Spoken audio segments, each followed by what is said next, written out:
Well, I noticed that there was a smell coming up from underneath my house, which is a very moldy smell, and this is why we called them.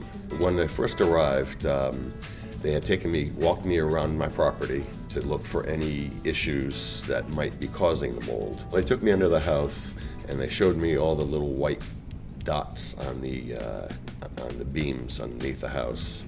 And then I started looking around underneath there myself and found it was totally covered in that. The next step was for them to unload the van, bring all the equipment underneath the house, and from there they actually inspected all of the flex line, which at that point we found out that the large flex line from the air conditioning unit was disconnected. And what they did is they remediated the mold underneath the house. They cleaned the air conditioning unit, and as well as that,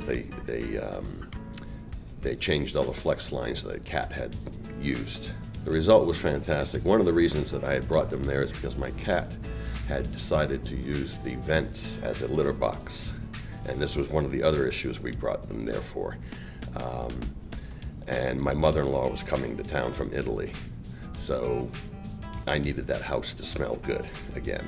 I didn't know what to expect up front. I had not called anybody else. I had called them on reference from a friend who had them come to his house and do his house. What I was most concerned about was I was not educated on the process that they were about to perform in my home.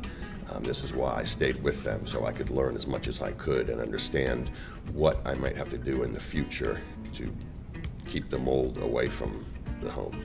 I think that a lot of people come into people's homes and just do the work and leave. And that's fine, but I'm the kind of person that wants to be educated on the process so that I can understand what to do in the future. Out of 10, I give them a 10.